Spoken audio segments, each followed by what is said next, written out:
Southern California, yeah. Born and raised our DNA. Laugh and cry to what we say. We hit you with that wordplay. 4053. What episode are we on? D, they feeling like baby zombies, all dressed in Abercrombie. SoCal DNA coming in live. 8 o'clock on a Wednesday night. COVID got you sitting inside. Why not sip one and free your mind? Cheap thrills, popping pills, stack cash, spend it fast. Listen to all of those lies as Arjun act like he's surprised.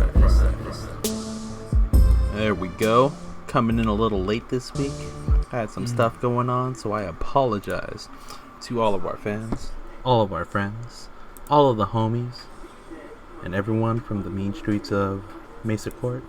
I apologize.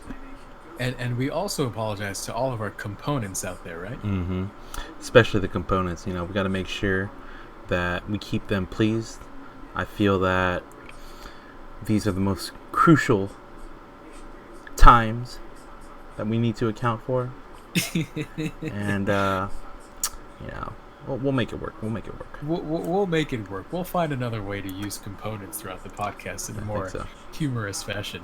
I think so. Today, so many things have been happening this particular week. Heck yeah. And primarily all concerned with the NBA. Mm-hmm. Of course, our longtime listeners will know the playoffs are back. They are back in full steam. The game 2s all finished tonight. Oh, yeah. And it has been great, by the way, man. 10:30 in the morning all the way to around like 8:30, 9 sometimes. It's fucking great. You know, it's kind of like, I know a lot of people, most people are working from home, so it's perfect for them. Like, they can always tune in on a break. But beyond that, it reminds me of March Madness. Because, you know how in March Madness, the games start in the morning and go all the way until like, midnight almost. It's going to be like this, Don, every day. Well, for first round. So we'll get another week of this. Be blessed by it for another week. Sure. But then once the second round comes around, we're going to cut it in half. So, damn it, we're going to have to start at 3 now and then end in 8. You know, for people like myself who still goes into the office, I can barely watch the latest game on the slate. I'm lucky to catch like maybe 2 quarters of it. But I gotta say, man, you follow all the rules. You need to start breaking the rules. You know, you gotta have that little pocket stream going on with that wireless headphone. You gotta start listening in, man. I really should have like a, you know, my phone just like set up perfectly, playing the games at all times. Dude, or be like an old school, like, just old school man that has like one of those old school radios where you gotta find the AM station, the ESPN radio station, and just get that sucker going. Dude. Oh yeah, no, yeah, I should totally do that, and that's so easily done too. Like, nobody will think I'm just watching or listening to the game all day. No, they'll think, oh, he's listeing to music or he's on Spotify. Yeah, see? I like that. That's a good way to component this situation. I really like that. So, you know, not only are the playoffs back, but also the Lakers are back in the playoffs. That's probably the most interesing thing about this. It's been like 7 years? You know, 7 years? After about a big drought, 7-year drought sounds about right. Last time was when Kobe Bryant and Pau Gasol were together. I think they got swept by the Mavericks. Is that right, Tom? Do you remember? I don't remember. It was a while ago. You know, those memories of the losses we don't really remember too well. No. We kind of brushed them aside. They never happened. We've never lost. Lost. Perfect team. You know, so we were excited. Game 1 happened not too long ago, just a couple days back. And it was against the hottest team in the league right now. Of course, we're talking about Damian Lillard's Portland Trailblazers. And, you know, I knew coming into this, it wouldn't be easy. Oh, no. I knew that they weren't a real 8th seed. They were really a top 4 team in the West, to be perfectly honest.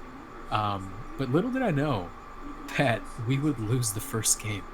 I was really hoping that we'd come off strong, but Lillard was just too much. Nurkic, Whiteside, Melo even playing well. Melo being a 3-and-D player for once in his life blew my mind. Oh, no, he has a triple threat going every now and then. It's like when Dame's like, yo, give me like 30 seconds to rest up. Melo's like, I got you. Hit me on the elbow. I'll make it work. Oh, yeah. I mean, it's classic Melo for sure. But, you know, I was a little bit disappointed, and, you know, talking to people in my circles, we were all kind of thinking, no, maybe Lakers just don't have it this year. Maybe the Blazers are going to beat us. Maybe the first round is not looking too good. So okay, all right. Yeah. Speed up now. Go Speed ahead. up now to Sure. today. What happened today? Let's hit the component. We'll fast forward. We'll component to the game 2, and I'll just say today was like totally opposite. Hell The yeah. Lakers look like a dominant team. Hell yeah. Dominant. And Lillard, he even had a little injury, but I'm not gonna blame him. I'm not gonna blame that or anything at all. Mm-mm. That was just more of in the second half when the game was already under wraps. But Don, what do you think though? I think you were telling me before that the bigs for Portland didn't really show up. Yeah. Well, I mean, the bigs I think are key in the series. Yeah. Because obviously we have a good big lineup with McGee, Dwight, and AD. Oh, I got to get a burp in every now and then too. That's fantastic. Of course, yes. And they have their solid big lineup in, I would say, 2-star caliber bigs in Whiteside and Nurkic. Actually, they have a third, not typically or not going to be star quality, but definitely a perfect role-playing big in Collins, who's still somehow out for whatever reason. By all means, Collins, please, just enjoy that seat that you have. It's probably couple $100 for that seat, so you might as well use it while you can. And it's gonna come down to the bigs, whoever controls the paint, I think, because we can't stop Dame when it's Dame time, right? It's one of those things that you can't do. CJ, he has his moments. He's always going to be up and down, so that's always a flip of the coin. He's been mostly up lately, which is a little worrisome as a Laker fan right now. Melo is mellow. Yeah, it's mellow. But today, at least, it just seemed Portland was not in gear. Maybe they're a little, running on fumes, maybe, even though they had a day of rest. Or Lakers finally showed up and playoff Braun came on. Even though he performed better in Game 1 than Game 2, he had the intensity of playoff Braun today compared to Game 1. And AD, my God, just watching this game with AD today makes that trade for all that garbage we sent over to the Pelicans worth it. Well, I'm not going to comment too much about the garbage. There were some diamonds in the rough there. Well, let's not. Well, we'll talk about that later. I'm sure we'll talk about later. Yeah. I thought of something though, like the fact that you said it's hard to stop Dame, and normally I agree with you. I understand, but if you look at his numbers tonight, and I'm looking at the box score right now, he only had 18 points. Only 18. Dude, 18. 18 is still a solid amount for a game that you're struggling in. Well, no, I don't think it is. For a star of his caliber, if we're really going to put him on that upper echelon of guards, so you're going to hit him? 18 will never cut him. What's the threshold then? What, 25? 26? I think you got to be at least in the 20s. At least in the 20s. All right, man. He was down. He's 2 points away, and he's had to jump out, in the beginning of the third? Sure, and granted, he didn't play a full game because he broke his thumb, or I don't know if he broke it. He dislocates a finger. Later on in the game. I low-key hope he does hurt it. Let's not say low-key. Low-key. Karma's a real thing. No, even if you say low-key, it's recorded on the podcast. Don, you can't be low-key on the podcast. You can whisper, but it doesn't make it really low-key as long as it's recorded. It's on wax. But anyways, let me just say, Dame was 6 for 14, 1 for 7 from 3, and I think that stands out to me more than anything. Dame Lillard, arguably one of the most prolific three-point shooting guards in the NBA today, he goes 1 for 7. And to that note, as a team, Don, they only shot 8 for 29 today. Fantastic. 27.6% from 3, Don. Do you realize this? And guess what? On the flip side, better than Lonzo Ball's percentage. Totally unnecessary. But not only did the Lakers shoot more threes, they had more attempts, but they also made more. They were 14 out of 38 from 3, shooting a team-wide 36.8%, and led by guess who was the guess which 2 players led the NBA, not the NBA, but the team in threes today. I'm gonna guess it's AD and KCP. Actually, you're right. Yeah, AD and KCP. I saw him throw up a bunch, and the thing was, AD's threes were nothing but splashes. It was fantastic. He's been practicing those, and it's definitely all in the muscle memory now for him. So it's perfect for him being a fuck, dude, a threat anywhere on the offensive side. Yeah, I mean, whenever AD's hitting the threes at a consistent clip, he's pretty much impossible to stop. Yeah. Oftentimes, I have these debates with people regarding Giannis versus AD. Who's better today? Sure. A lot of people will say Giannis because he's the reigning MVP, could be the MVP again this year. Yeah. But just the fact that AD can pull up from three and actually make him at a decent clip, I think it gives him the edge. And also, I will safely assume and would bet on it, probably a healthier free throw percentage. On top of that. Definitely, without question, a healthier free throw percentage. I And probably have to fewer disclaim it, man. I turnovers. have to disclaim it. I've been losing money. I gotta cover myself now. Cover the line. Well, Don's being a little humble. He lost some money recently because we actually had a surprise today. We had no idea. Oh, I did. And okay, well, Don knew. He didn't tell me because he's an asshole. He component that shit. Component that shit. We'll component that one out. So essentially, the NBA draft lottery was scheduled for today at 5:30 p.m. I had no idea until like 5:20 p.m.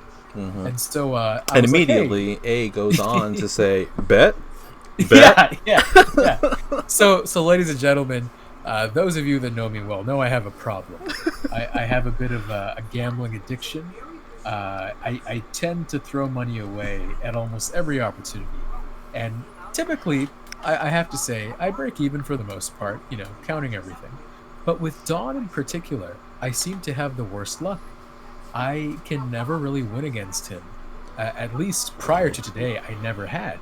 I was probably down about, I don't know, it seems like 80 or $120 total from our recent stipulation. Which, by the way, bets. it's mostly you calling for these bets. I'm kind of the one that's like, all right, yeah, I'm down. Yeah, all right, I sure. know. That's the sad part. and you know what's even sadder? There was this one UFC event. I forget what it was, but I was probably the one that wanted to bet on it, fully knowing that I had no idea who the players were. I don't know who the fighters were that day. But I was like, yeah, go ahead. You make all the picks. You take the first pick every single matchup. I'll get the second guy. I'm going to win anyways. Just talking the smack, just pointless smack. No base whatsoever. And I end up losing it convincingly. And I paid the man, I paid the Pied Piper. Yep. But I realized at that point, wow, this is a problem. Like, I'm literally just throwing cash away here. That's horrible. So hopefully, though, today, and I'll tell you guys the result, today marks a change for me. Because we made a smaller bet today. I was trying to go for 30, but I think Don had a feeling that he might lose this one, so we knocked it down It was so to 20. random. You're depending on ping pong balls on this one, dude. I'm depending on ping pong balls. I'm not even a tennis player. I'm not even a ping pong player.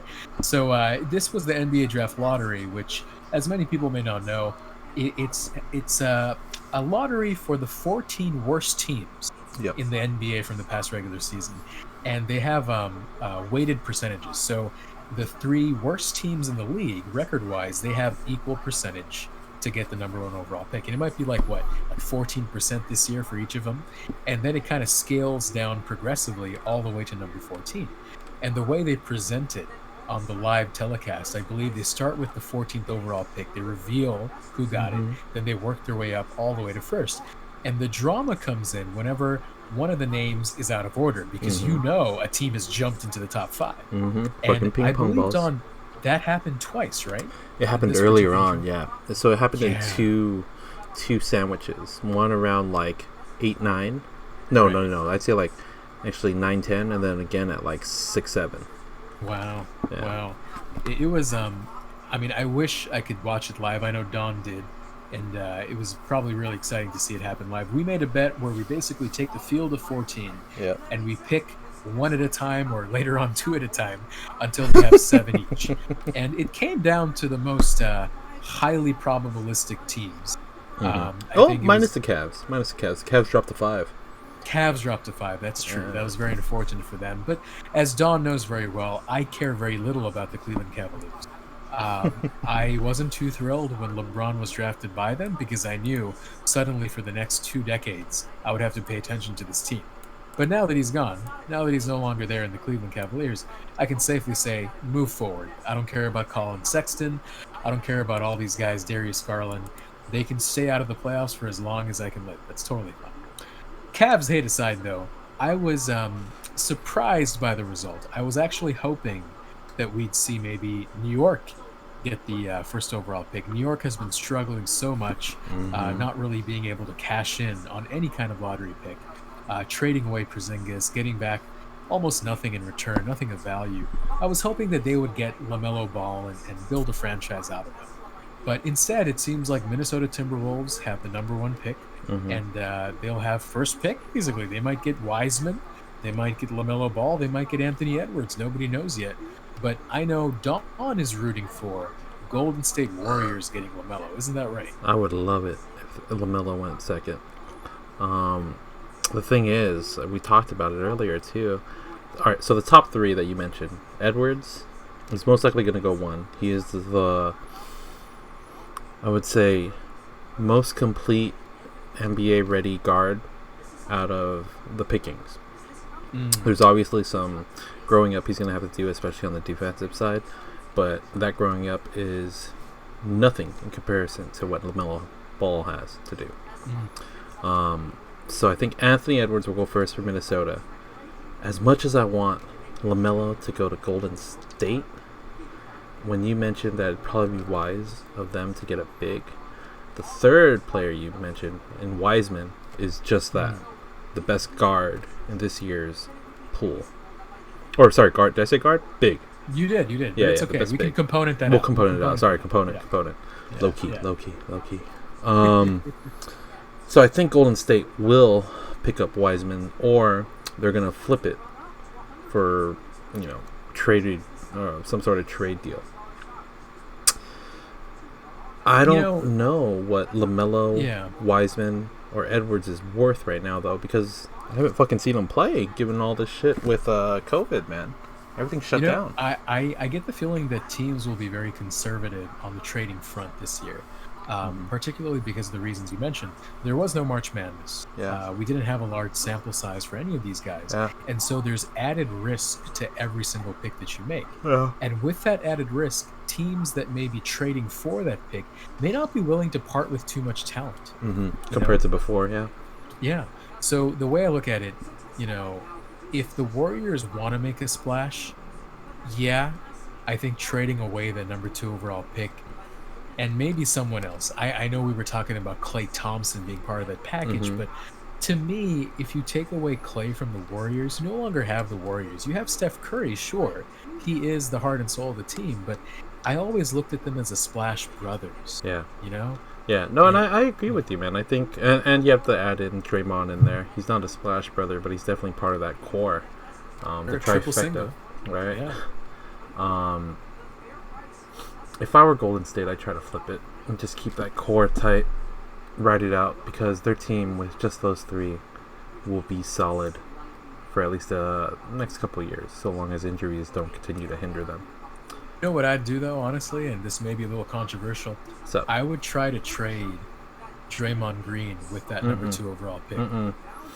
I think it's the perfect solution because I don't think Green is in his prime anymore. He's not, but his mouth is in its prime, and it will be in his prime or throughout the rest of his career.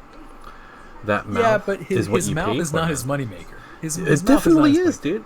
Well, that and his knees or feet that gets thrown into balls somehow. Draymond, as much as Curry is the heart and soul of the team, up front on paper, I think in the locker room and on the court, the real heart and soul is Draymond. Because his energy is bar none. And as much as we hate him, it's like one of those like Patrick Beverly types. You fucking hate it when he's against you. But if you're a fan of that team that they're on, you're like, this guy's fucking great. Love this guy. I mean, I get it. Ron Artest was that guy for us. Yeah, elbows. Right? Yeah, I mean, it was great when he did it to other people, but it sucked when he was on Houston doing it to us. That was awful. Yeah. So that's why, like, as much, and that's why I think there would be a high price tag on Draymond Green as trade value. No, you don't think so? Not at all. I think this is where a common fallacy is made about Draymond Green. He's only valuable to the Warriors. Think about that. If you put him on any other team, there's no way he would be just as good. No, I don't think so. Put him on the Suns. Basically, Suns. he'll need someone with. How do I say it? I'm trying to think of a team that has kind of like the shooter in Klay and the ball control of Curry. So like the kind of like the Blazers, a little bit. Sure. You know. Yeah. Because look, if you replace Melo with Draymond, head over heels better. Well, but you also have to consider the type of player that these guys are. I actually think, and this may be controversial, and it may sound like I'm Just I'm component. componenting it or whatever, but I think Melo fits better on this Blazers team than a Draymond would, because when you insert Draymond into the team, you actually take away a 3-point shooter and you put in What do someone you that mean? needs the ball in his hands. No, dude, you seen Draymond fucking shoot that three with his arched ass back?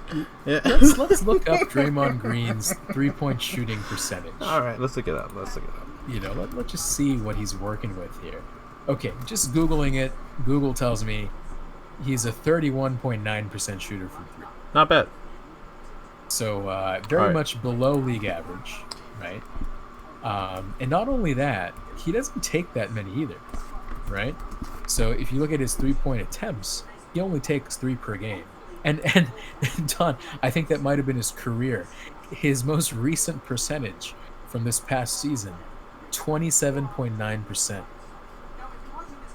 27.9. All right. This is Lonzo Ball territory. You said it, not me. I said it. I said it, not you. That's being very giving of Lonzo, by the way. Is it really? Well, you know, I'll just have to say, Green, in my opinion, on the Warriors with everyone healthy around him, with Steph and Klay playing like the real Splash Brothers, Green is indispensable.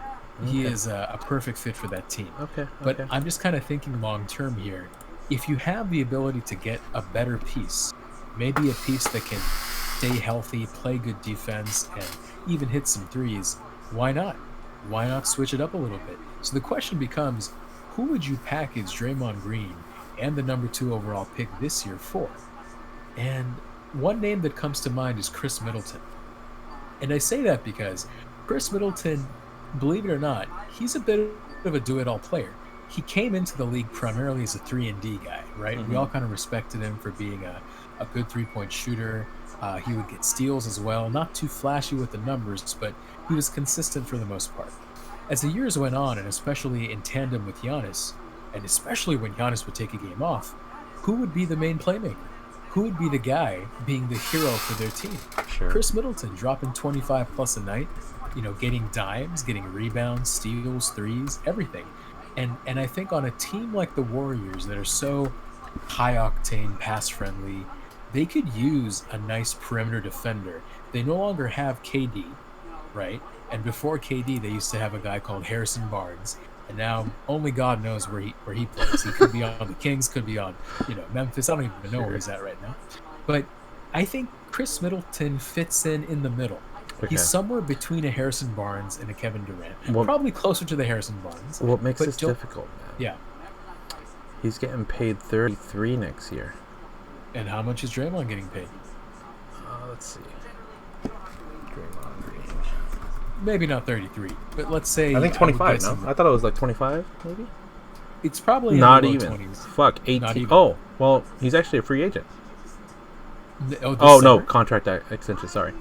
22. So 22, you're saying an additional 10 mil? Well, keep in mind that the second overall pick, the cap hold for it, will probably be close to that, right? It won't be 10 mil, but it might be like, I don't know, 7 mil, 8 mil. Okay. So I think it would even out financially. Yeah, and you could throw in something. You can always throw in something to make the money But match. what would... I would expect, though, that the Bucks wouldn't even want to entertain that offer. They wouldn't, because it's working so well right now. And for all the reasons what you stated about Middleton. Giannis is in his prime. Middleton is I would say in his prime. Sure. Brooke is there, doing well. Robin, fuck him. Sideshow Bob can leave. I don't think the Bucks need to do anything. No, you're right. You're right.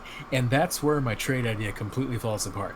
Because although it may make some sense in my mind, Yeah, for the both Warriors, parties don't want it. yeah, it's one of those trades that'll never happen, and it's one that I probably shouldn't have wasted 20 minutes on. But I think out of all the possible "quote unquote" star players, right, that the Warriors could trade, I think it just makes more sense for them to trade Draymond than it is for Klay. Klay is like so highly coveted. You realize even coming off of what was it, MCL, ACL tear, whatever it is that he came off of, he's still one of the best shooting guards in the league. We don't know that yet. You don't think so? It's not that I don't think so. I'd rather throw caution into the wind because, I mean, granted, medical technology has improved drastically. Case in point, Paul George, right, with his broken leg. It'll be interesting because Klay does a lot of pick and pop sort of shots, and that puts a lot of strain on your knees. So I want to see if he still has that explosiveness in those quick 3 steps that he's going to have to take to do that turn or that quick pivot and then jump shot. Yeah, no, you're right. I mean, coming off such a major injury, you never know if a player will be the same. I think if it is an ACL or MCL that I'm referring to for Klay's injury, the track record for most players is that you will be able to come back pretty much all the way. Time and time again, we've seen Westbrook go through it. We've seen other players go through it. It's a struggle to get back there, but you will be back all the way. The more concerning injury is the Achilles tear. Yeah. And that leads me to Kevin Durant. We don't talk about KD too much on this podcast, but well, there you go. It's a reason why we don't talk about him too much on this podcast. But I wonder if KD can come back to becoming a top 2, top 3 player in the league. I personally don't think he will. But what does your gut say? Do you think he'll come back next season? He'll come back. Easily. He'll come back. I think the longevity in his dominance will not last his tenure at Brooklyn, but he'll come back. Maybe not immediately. He still has to learn how to cope with his flat earth believers and just being in Brooklyn. So I give it a year, and then maybe the following year, when LeBron's out, maybe then he will become the best player in the league. For a very big moment. That's still a very steep hill to climb. Sure. Barring LeBron, like I don't know if LeBron will retire in the next couple of years. I feel like he has one massive contract. He has one massive contract. He could still milk out of some sucker team. Hopefully not the Lakers. But it's probably going to be the Lakers. If we get a chip with them. Even if we don't, I think we're too far committed to LeBron James. I'm just saying no because business-wise, it'll make sense to keep LeBron. Winning-wise, not so sure. Well, same argument could have been made to Kobe's last contract extension. If you recall, he was signed for like a 2-year, $45 or $50 million deal. Well, that's because he brought us 5. True. You got to pay paying respect for the to body those, of work. Yeah, that's true. And for LeBron, he has brought us nothing but tears. Tears and sadness. But he also brought us J.R. Smith, for what that's worth. And why? Why did he bring us J.R. Smith? Although I have to say, I think he had a decent game today. You won't believe this, but he played the most minutes out of anybody coming off the bench. Who did? Sorry, you were cutting in and out for me.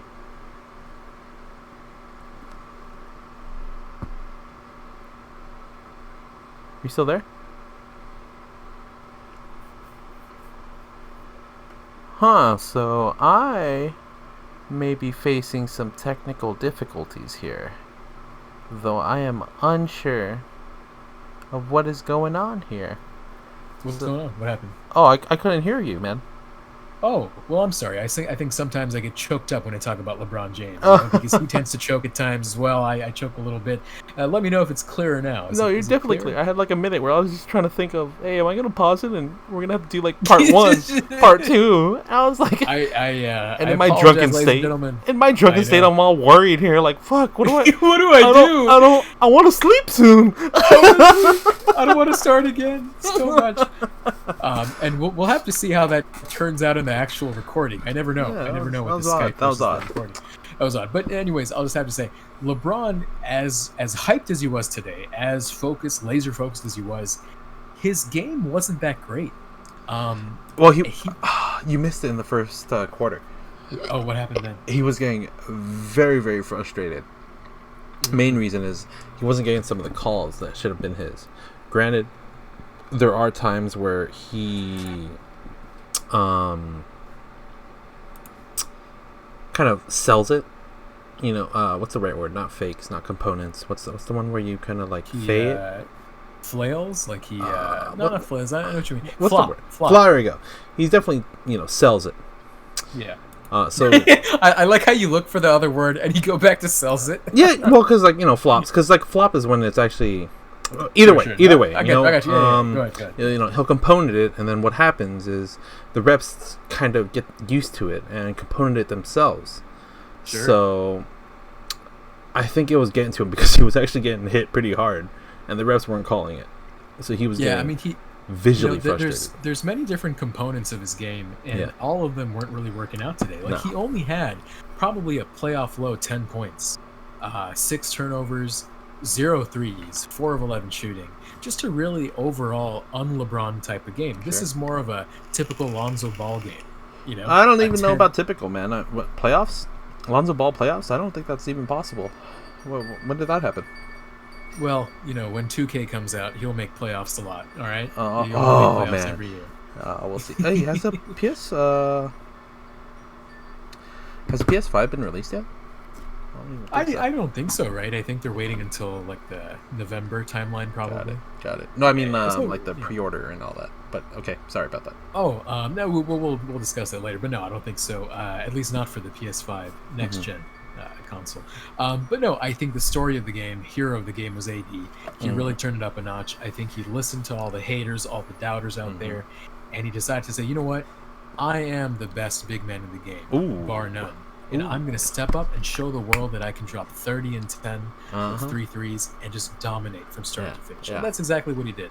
Yeah. And I just hope, AD can keep this up. I hope that the bench can keep up their scoring. I mean, my goodness, we shot 14 out of 38, which is very respectable. A huge improvement from game 1. If we keep this up, I think we have a good chance of winning the series. My prediction is still Lakers in 7 because I feel like Dame and CJ Mack, they have some big games left, man. They're going to drop 40, 50 one of these nights. And, LeBron, as much as he tries, he's not going to be able to win us the game. So what's your prediction now? I know we have the bracket and everything, but after this game, series tied 1-1, are you thinking Lakers in 6, 5, 7? I'm still thinking 6. Okay. I would even push 5. But that'll depend on the outcome. No, I'd say 6. Because even if Dame has to sit out one game for his finger, sure. The game he comes back, he's going to be even more explosive and even more scary. So, I'd say 6 still. I got you. Hey, and I was just thinking about it, man. Can you imagine this playoff run being one of the greatest feats for our Lakers? Because look, you're going to have to get through Killer Dame Dollar. Then you're going to have to get through, most likely, Harden Westbrook. Then, if you get through that, you're going to have to get through Clippers, which is a whole nother beast. And then, you got, most likely, Giannis and Middleton. These are fucking stellar-ass teams that can each rightfully take the crown. Yeah, when you sequence it out like that, it's hard to really tell which component is going to be the hardest because they're all pretty good. Well, they're all different. They're all different. Yeah. Like every team has a different play style and a different lead dog. that can win games single-handedly. I would need to look back at a lot of the Kobe playoffs and see what kind of series we were up against, what kind of opponents we had back in those days. But yeah, just on paper, man, all the stars you mentioned, from Lillard all the way to Giannis, that's a tall order. Probably the toughest path in the playoffs out of any team in the 16. Um, so if we can do it, if we can pull it off, fantastic. The legend of LeBron will continue. AD will be forever beloved by Laker fans, and he'll probably retire as the Laker if he does win a chip with us this year. But I don't think we're out of the woods yet. Just like we were all overreacting after game one, Charles Barkley, he just said, oh, Blazers are going to sweep and they're going to win the title. He was just talking out of his ass that day. Just totally ridiculous opinion. Now we can kind of see, all right, Lakers, they do have another gear. When they do want to turn it up, they can play hard. LeBron can be a tremendous floor general. Even if he's not scoring more than 10 points, he's still playing like his imprint is on every single possession. He is still imposing himself on the game, and he is still influencing his teammates, which is fantastic. I think so. And speaking of influence and really the power of controlling things, I think it's about time we open up The Ultimate Art of War. Ooh, all right. By Anthony Cummins. And I before we get into the next lesson in our lesson plan, sure. I just have to kind of summarize for the audience. This is a very interesting book. Last time we introduced this, we didn't really know what we were getting into. We didn't I still don't. Read. Don still doesn't, but I took the time, I think on Monday, just to kind of read the foreword and the introduction, all the preface material, basically. And it is interesting because this guy, Anthony Cummins, he has researched pretty much all of his life about different military styles and backgrounds of Japan, of China, just all these different Eastern countries. And he's obsessed with Sun Tzu. And so much so that the part that I found really interesting, they say there are multiple theories about who Sun Tzu was. Okay? Some people say he was the one that presented the art of war to the king of Wu in 512 BC. Other people say he may be the historically identifiable person called Sun Wu of the 5th century BC. And then somebody else says he may be a fake construct invented sometime between 200 BC and 8200 to give the text credibility. So what am I saying here? I'm saying we have paid about $18 for a book on Amazon by someone who may not even exist, and it may be a pretty much a figment of the imagination. But because of the stories that are told throughout the years and the lessons that are passed down, this book has become larger than life itself. And obviously, the book itself is rather small. The real Art of War will not take you too long to read, but to truly appreciate all the different teachings of the ancient Chinese general, who may or may not have existed, we have to really dig deep and dive into it. Last time, ladies and gentlemen, we brought you Lesson 1, which was to think carefully before going to war. And now, we will bring you Lesson 2. And here we go. Lesson 2 is, never neglect the 5 constant factors of war. And those 5 are, of course, 1, the way, 2, heaven, 3, earth, 4, the commander, and 5, organization. So, I'm not going to read the rest of this lesson, but Don, what do you think the way means? What does the way mean to you? The first lesson, or the first factor of war in Lesson 2. What does the way mean to you? I think it's the, without having read it, I would assume the way is sort of like, what's the right word? The identity of your crew, your people, the people you're going to war with, who you are. It is the authentic nature of what you bring to the table and what the purpose is. I think that was very astutely said. In Don's characteristic fashion. I would agree. I think the way is a very unique style, a unique discipline, unique leadership style that's brought to your team that only you can provide, and you kind of provide the vision of your whole team as far as how you will approach war or some kind of a conflict in society. It is your personal individual style. Now, I found it interesting that they talk about heaven and earth. Now, obviously, there's a lot of interpretation as to what heaven means in this context specifically. But to you, Don, what is heaven? Well, as it relates to the book, I'll keep it at that. I think heaven is the ideology, kind of similar to the way. The ideology that there's something grander at the end of the day, or at the end of the path, at the end of the way, at the end of the war, that you are striving to attain. And to keep that in mind, that there may be things outside your sphere of influence that may be impacting what you do. And to keep in mind that there are certain factors out of your control that you must pay heed to. I think that's a great way of putting it. And to combine with that, we have the earth. Mm-hmm. And I think the earth constitutes pretty much different aspects of Mother Nature. That God could damn it, come... you take the easy one of the three so far. What the fuck? I know. And I'm going to kill it too. I'm going to kill the easy one. So the earth could be a lot of things. It could be the territory that you're standing upon. Of course, as we know from Obi-Wan Kenobi, in episode 3 of Star Wars, having the higher ground is paramount to victory. We know that very well. Wow. And so you also have different weather conditions, right? Like, how do you fight in the snow? How do you fight when it's raining?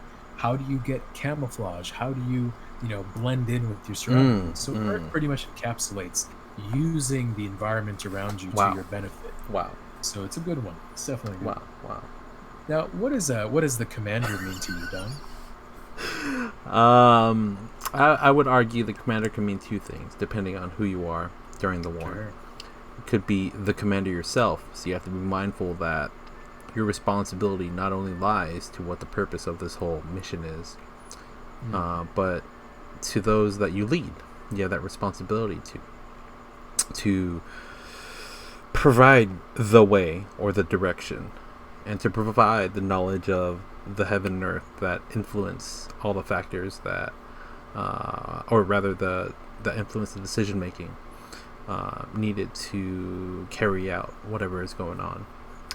In the second way, for those that are not the commander, it's to make sure that you pay heed to your commander, making sure that it's one unified voice, and that unified voice should come from none other than the commander, him or herself.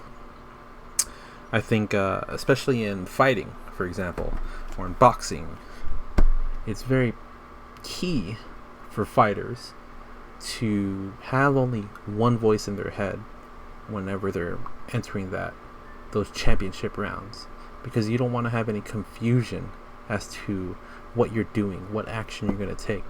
You want that one voice, that one commander that gives you that one job to do to find success. Well said. And finally, organization. Let me guess, you're going to take this one? I will take this one because it is the second easiest one. Organization obviously stands for... Obviously. It stands for how you organize your troops, right? Or component them. So there are many components in an army, and it's very important to have the proper subdivisions, right? You got to have the different ranks of officers. You got to have the sheriffs. I don't know if it goes officer, sheriff. Sheriff might just be for the police, but we're going to go with that anyways. All right. You have pretty much the battalion. You have all these different rankings of troops, and how you organize them matters immensely, because the war is not easy, as you know. It's not. Well, with elephants, man. When elephants get involved. When elephants get involved, my horses run away. That's what happens. So with war, you have to strategize how to effectively allocate your resources.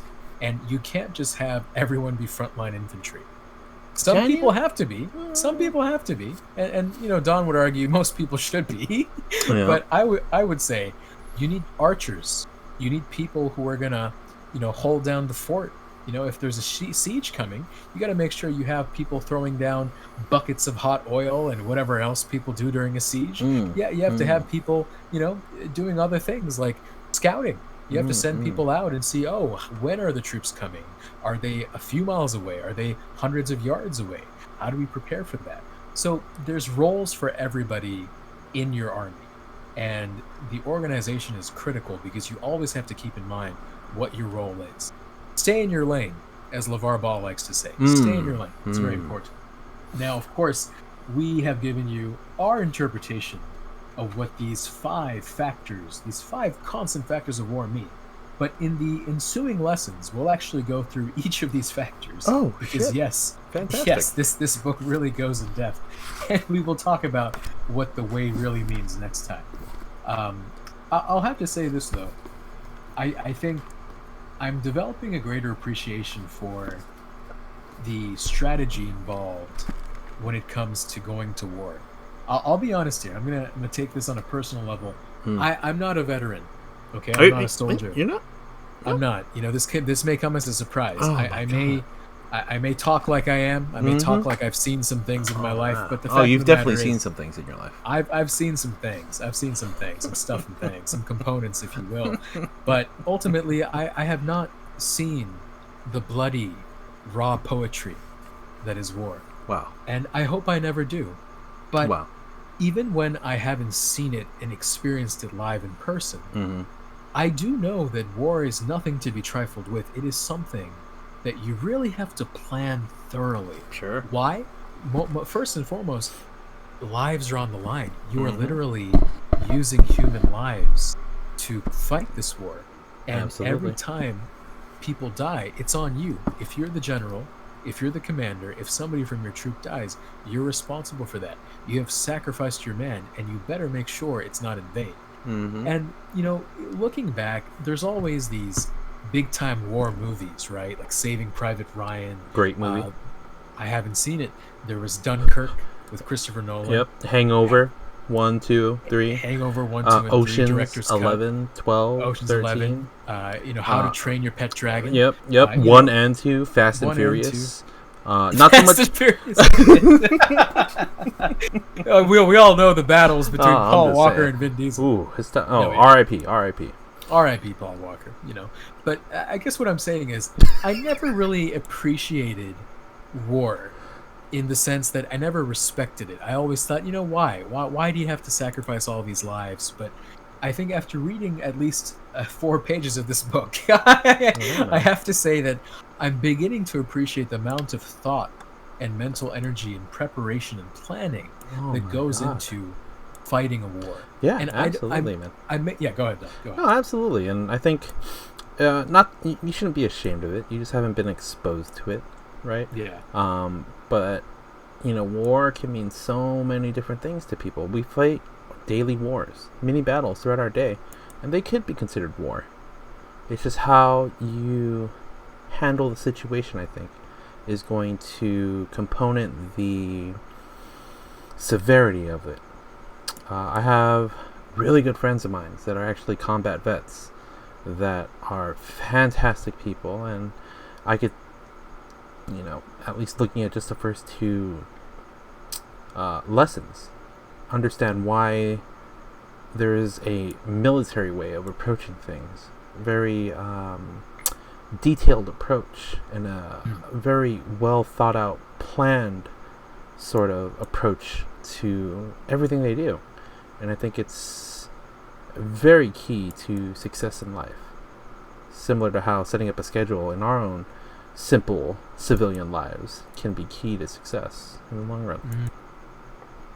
I think when it comes to war, like you said, not everybody has had the experience of becoming on the field itself in some capacity, like some of your good friends have.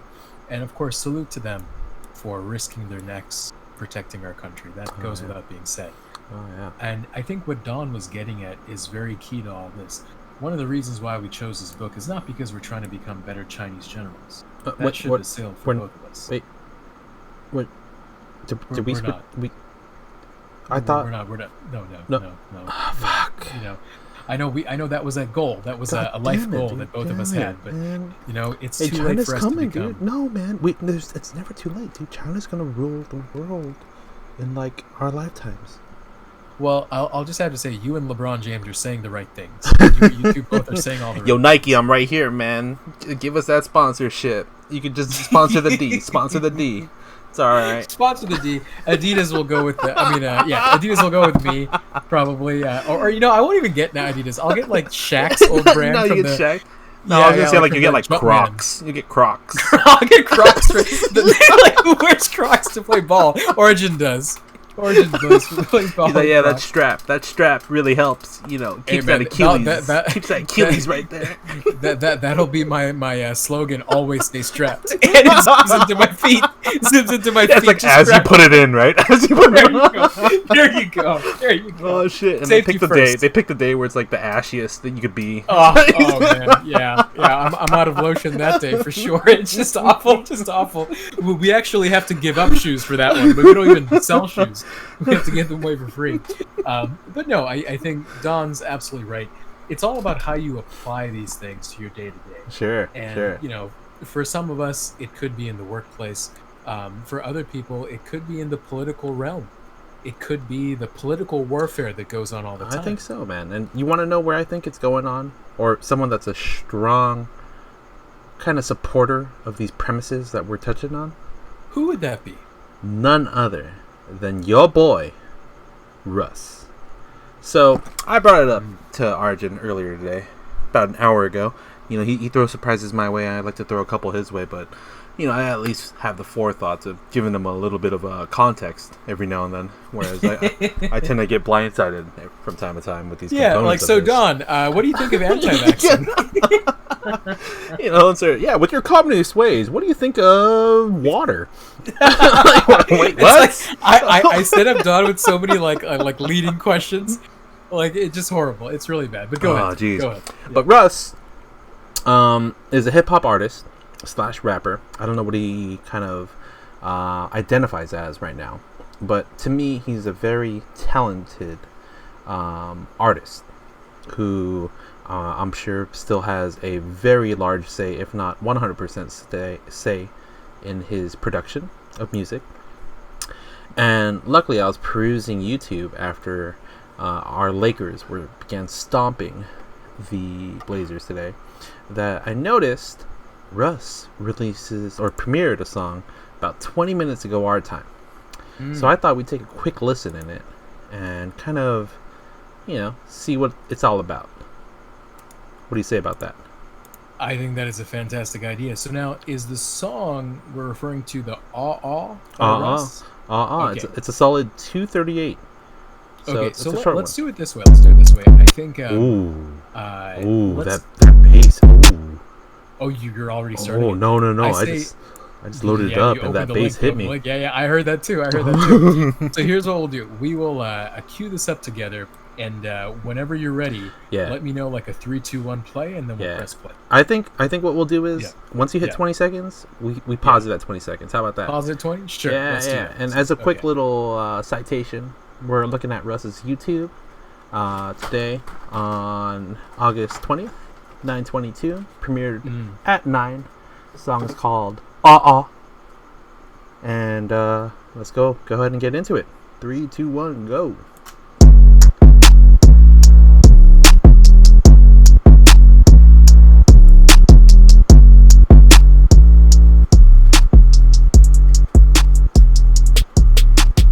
Pull up making answers, people mad, they turn their heads and they like, oh. Don't know what to tell you, I can't help you, I don't give a fuck at all. Alright, I paused it at 20 seconds. Did you do the same? I paused it at the end of that second bar, which is 25. So far, I fucking love that beat so far. It's typical Russ, man. Have you listened to Russ before? I might have heard like 1 or 2 of his songs before. Sure. He has good beats. He has good beats, and it's all him. I think it's a typical him. That bass, that reverb on that bass, I'm loving it. The 808 is fantastic with that boom boom pat type of old school beat. It's old school, but at the same time it's trappy. Yeah, with those hi hats, right? Yeah, with that quick tempo hi hat. Yeah. I guess I need to listen some more because I don't really know if it's a hit yet. Okay. You know, like okay. with the chorus or whatever that he has that goes it's a little slow. I thought it'd be a faster like a I thought it'd be like a but no, it's a little slower. So let's you keep. That let's reminds keep, me of really, it reminds me yeah. of like those birds in the morning, like Yeah. No, for real. I thought this would be a but it's more like a So it's a little slower than I anticipated. But let's carry on. Next I don't 20 know when the seconds. next break point will be. Next Next 20 20 seconds. All right, so like Okay. right when you hit like that 40, once that Yeah. bar ends, that's when Yeah. I'll pause it. All right. Got it. All right. 3, 2, 1, go. People looking like they seen a ghost, they can't believe what they just saw. And my bitch is bad when she walks in, they turn their heads and they like, oh. I just came from Crucial, I threw 40, then said adios. I may not be perfect, but shit, I'm probably close. I'm off the coast, my fragrance work the night shift and the day shift. Angel in the day, demon at night, she likes to shapeshift. I can't take it when I'm gone, that's why I'm splurging. Baby got the wall up, no surprise, we met in Berlin. If you never fucked a millionaire, then you a virgin. Me, myself, and I don't know someone more deserving. Okay, I stopped it at the 104 mark. Yeah, deserve it. Yeah, that's Yeah. He actually picked up cadence there, and I was like, oh, why now? Yeah, because we had to listen to like 15 more seconds. We had to listen to another snippet that we were supposed to say. Yeah, exactly. I'll say I actually enjoyed that last, 40-second Yeah, piece man. that we listened to. It was good. It picked it up. I thought it was very braggadocious, kind of like Kanye's Lamborghini Mercy track with Pusha T's verse on it. Sure. I thought it was good. I liked it. Good imagery, good wordplay. Great imagery with his choice of words. I think is fantastic. It was great. Like there was some line about like turning into a demon at night. I thought that was cool. Like shape shifting. It was a great vision. It was a great vision for sure. I say we continue. Let's. All right. 20 seconds and then bar. All Bar right, end. we'll see what that means with Russ's song. We never know. Okay, 104, 3, 2, 1, go. Pull up, making engines, people mad, they turn their heads and they like, oh. Don't know what to tell you, I can't help you, I don't give a fuck at all. People looking like they seen a ghost, they can't believe what they just saw. And my bitch is bad when she walks in, they turn their heads and they like, oh. All right, I stopped it at 130 because I think that's the end of the. I think that's chorus his his hook. Yeah. Well, okay, let's talk about the hook. Do you like it? I think it's catchy. With the all. I like his play on all into all. It's a simple one. I know.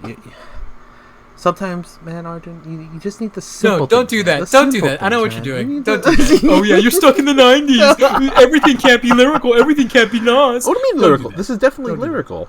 No, It's this just is lyrical, but I know what you mean. It's a different type of vibe. But I just think the doesn't do it for me. If it was a I might be rocking with that. I might be rocking with the but with the it's a bit it's a bit too slow. A bit too slow for a hook.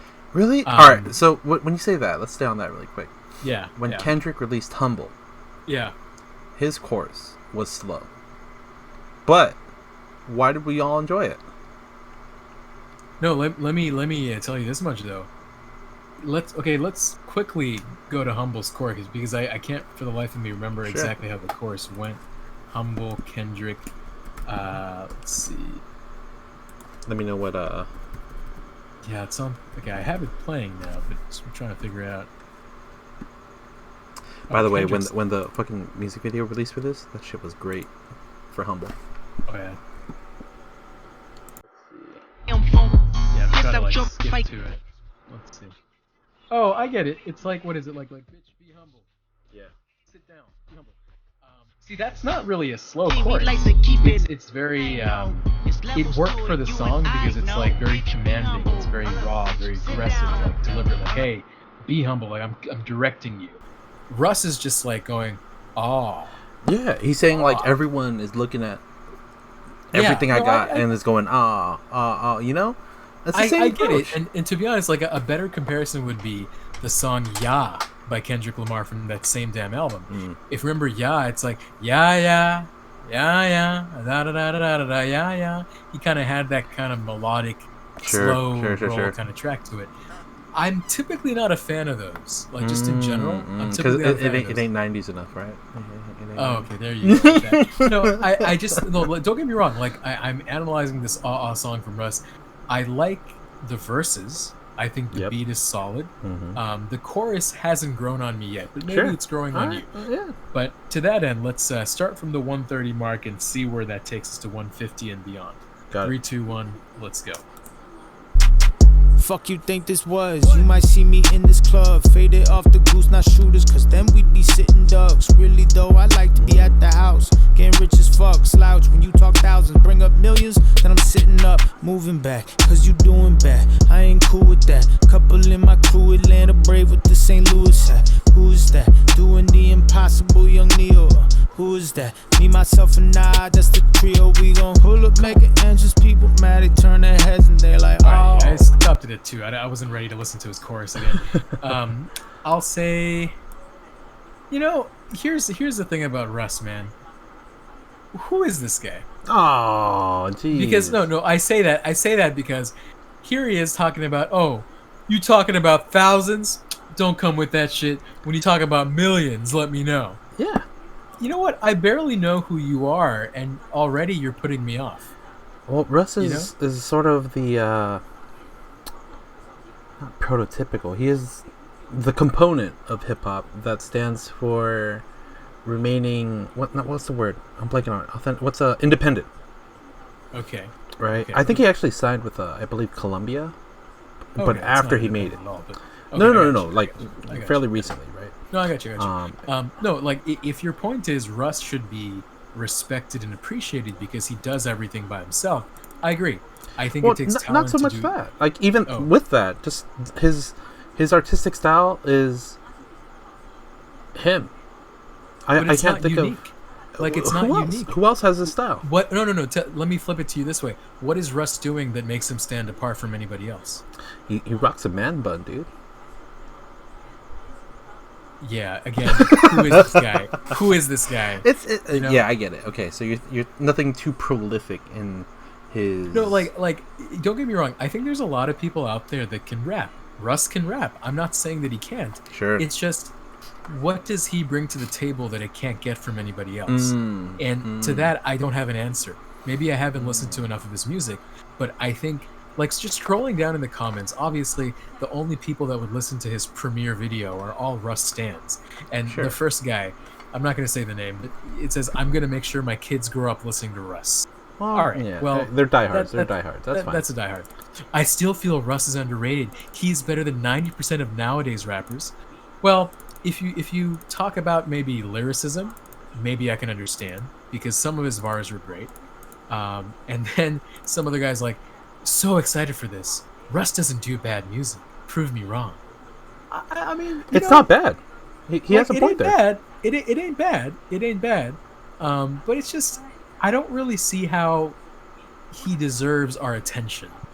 Let me put it that way. Okay. Because I think you can find people like Russ in a lot of places. You can find a lot of these independent or underground rappers that rap just as good as him.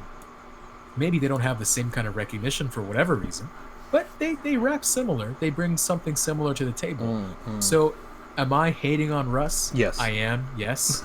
I unabashedly, unashamedly admit that. But I also give him credit where credit's due. I think as a song, this is just okay. I like the fact that he produced it himself and he wrote all the lyrics and he doesn't really get help from other people to work on his own music. I can definitely appreciate that. But, if this is a sign of things to come, maybe a forthcoming album, you can pretty much bet your bottom dollar, your dame dollar for that matter, that I will not be listening to the full album. Well, we're going to be doing an album review most likely, so... Well, maybe I will be now. So now, according to the change of plans, I think so. Listening to it. Let's go ahead and write this one out. Let's write this one out to the end. Sure, let's do it. Let's play it from the 2-minute mark in 3, 2, 1, play. Wow. Don't know what to tell you, I can't help you, I don't give a fuck at all. People looking like they seen a ghost, they can't believe what they just saw. And my bitches bad when she walks in, they turn their heads and they like, oh. Oh. Okay. Yeah, like, okay, here's another thing. Here's another thing I gotta tell you, Russ, and I'm talking to you right now, Russ, directly to you, just like I talked to Rack. This is the many A months talking, ago. not the D. The D fully This is supports the A everything talking, you do. not the D. The D is a full supporter of RUSS. I will tell you this, man. Look, I get it. You see the big stars out there. You see the Drakes of the world. You see Kendricks, and you want to be like them. And you think, I gotta make myself stand out somehow. Do you rock a man bun? You think you're doing something slick with that man bun? You think you're special because you started off independent, making all your beats in Fruit Loop Studio. Well, guess what? I do the same thing. I do it as a hobby. And I think I've made better beats than this. Don will disagree, but I think I've made better beats than this. I may not be recording in the same capacity as you are. You may be a more prolific recorder, but I'm not impressed by you, Russ. I feel like I can find you at the Great Value store. I feel like I can find you at the dollar store.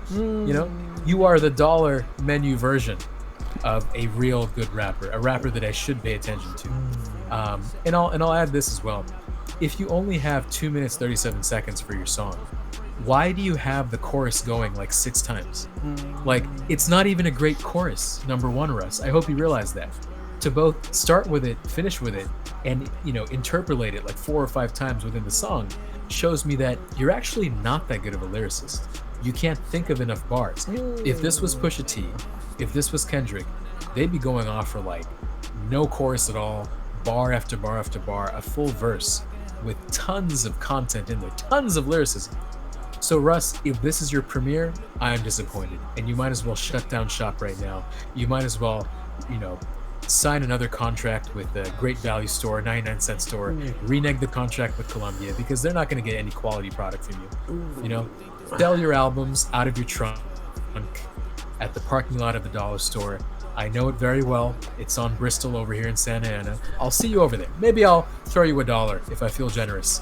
But other than that, you can kiss your dreams of being a millionaire goodbye. And don't front, Russ. Don't act like you're actually rolling in the dough and you do have the baddest bitches following you around. I've seen you in the man bun. Nobody's trying to mess with that. Nobody's trying to get some of that man bun. You can go ahead and stick to your underground label, whatever it is. Stick to making beats in Fruit Loop Studio and playing them on SoundCloud. Nobody wants to buy your shit, and you can keep all of your beats to yourself. And that is a review by the A, not to be confused with the full DNA review. The D, of course, loves Russ. Love it. Fantastic. Fantastic. Listen to this all day. Gonna sleep to it. I think on that rough note, we're gonna go ahead and end it, man. I think that was a great review. Sure. It'll rile up our listeners and give them the right components to comment on what's necessary moving forward. But I say we pose a challenge. How about that? For the next month or so, why don't we each try to make a beat and showcase it and see who gets the most votes on who's a better producer? What you think about that? I have a couple of complaints about the premise of this. Number one, I think you're still working on the outro beat. Oh, yes. And that one, that might give me motivation to get back into my Ableton and finish up. And because I work in spurts.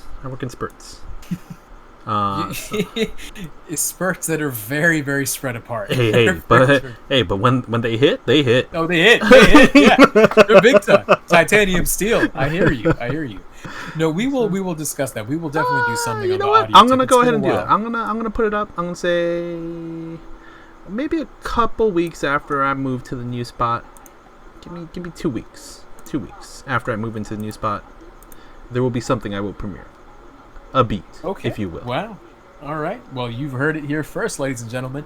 Something to entice the audience is something to let everyone know that yes, we are still rappers. We are still producers. I'm just trying to back up, our notion that if you're gonna talk smack about a rapper that's signed, we gotta buy into it a little bit and dig our heels into that kind of credibility building. And we gotta pay like we weigh, as the cool kids like to say. Okay. But before we go, I do want to ask you, why is it that you kept saying component this podcast? Oh, I don't know why. No, I wanted to ask you. I wanted to get your 2 cents of I didn't even notice saying that. I might have misread something or mistyped something. It might have been some kind of a typo. I think so. We started regurgitating, but yeah, it was all over the pre-production. So I was maybe it's just one of those things that got in the back of my head. I think so. How easily we fall back from being aggressive with components. I agree. I agree. In any case, a lot of fun, guys. A lot of fun to do this podcast. We cover the NBA, a little bit of Art of War, a little bit of Russ, and Russ ain't that bad. He ain't that bad. He's a decent rapper. I tend to be a little bit hard on these acts, but they know it's all love at the end of the day. We respect good music everywhere, and we will try to match that effort one day. Don and I will try to match that effort with a new beat. So until next time, guys, be safe, take care, and we'll see you on the other side. Component that, bitch.